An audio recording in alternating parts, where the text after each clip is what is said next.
Now over the thing to remember. The scene starts to crumble to the sound of the drums. Oh boy, there ain't no need to fight a time. It ain't no big thing, just show her and let's go.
Halo guys, aku perwakilan dari kelompok 7 ingin menjelaskan.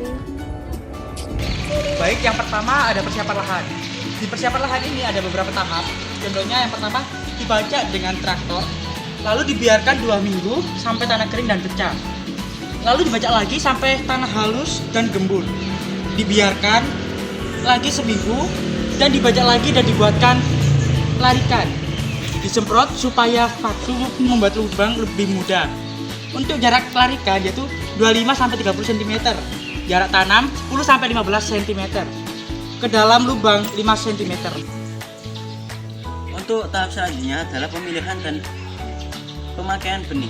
Nah, untuk benih yang dipilih narasumber kami itu adalah benih lokal khas Tuban. Kenapa kok memilih benih lokal khas Tuban? Karena narasumber kami sudah meyakini bahwa benih lokal khas Tuban itu adalah benih yang lebih unggul daripada benih-benih lainnya karena sudah dilakukan beberapa survei pada musim-musim sebelumnya.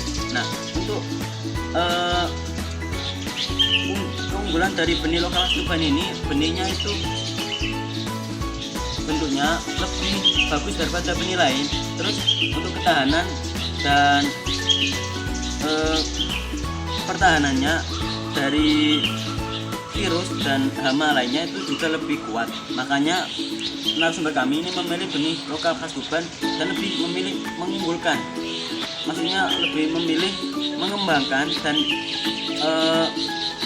melestarikan benih lokal khas Tuban untuk dipakai di daerah Tuban. Nah, penggunaan pupuk dan namanya itu menggunakan pupuk Ponska. Nah, kenapa kok petani menggunakan pupuk Ponska? Karena pupuk Ponska ini memang cocok buat tanaman kacang tanah ini. Nah, untuk cara pemupukan itu dilakukan 15 hari setelah waktu tanam.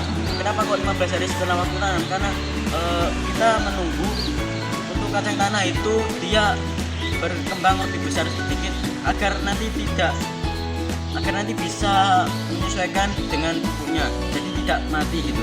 Nah, untuk pemupukannya ini ditaburkan merata ke semua tanaman, jadi tidak harus dituang satu-satu ke tumbuhannya, tapi langsung disebarkan sampai merata gitu. Kemudian setelah dikasih pupuk itu diairi agar pupuknya meresap ke akar tanaman, agar tanamannya bisa menyerap lebih baik komponen dari pupuk tersebut. Nah, untuk selanjutnya adalah kendala pada saat tanam kacang tanah. Nah, untuk kendalanya sendiri itu terdapat di musim. Kenapa kok di musim? Karena para petani ini sudah memprediksi bahwasanya sudah waktunya untuk musim kemarau. Tapi tiba-tiba terjadi hujan deras yang mengakibatkan sawah itu terendam air terlalu tinggi dan mengakibatkan kacang tanah tadi tidak bisa beradaptasi dengan air, dengan lingkungannya. Nah, itu yang nanti setelah itu akan terjadi pembusukan. Baik, selanjutnya itu ada biaya usaha tani. Yang pertama, untuk sewa traktor. Untuk sewa traktor sendiri bisa mencapai harga 2 juta per hektar.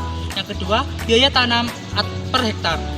1 kuintal per hektar bisa mencapai harga 40.000 per kilo. Tenaga tanam 2,5 juta per hektar. Yang kedua, biaya perawatan. Sekali pemupukan membutuhkan 1,5 kuintal per hektar. Pemupukan cukup 1 kali. Untuk penyiangan 2,5 juta. Untuk irigasi membutuhkan 230 liter solar.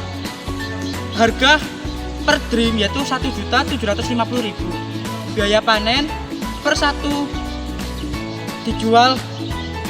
sak dijual 400.000. Per kemarin dapatnya yaitu 132 sak yang berjumlah 52.800.000. Hasil tani yang kita dapat yaitu 1 hektar biasanya dapat 6-8 ton. Untuk berikutnya yaitu kendala hama. Kendala hama yaitu yang pertama ada ulet, ada wareng, dan juga ada jamur. Untuk cara mengatasinya atau obatnya yaitu untuk membunuh ulat kita membutuhkan insektisida, dan untuk jamur kita membutuhkan fungisida. Panen per sak sekitar 70-80 kg dan dihargai 400.000 per kilogram. Pengaruh perubahan harga pasar tergantung pasca panen. Apabila gudang kosong menjadi mahal dan apabila gudang penuh menjadi murah. Inovasi pengelolaan tanah untuk menggunakan traktor untuk membajak, untuk panen menggunakan cara tradisional. Nah, teman-teman, jadi kesimpulan dari materi kita yaitu untuk penanaman kacang tanah ini membutuhkan perkiraan cuaca yang benar-benar pasti. Takutnya seperti tadi kita sudah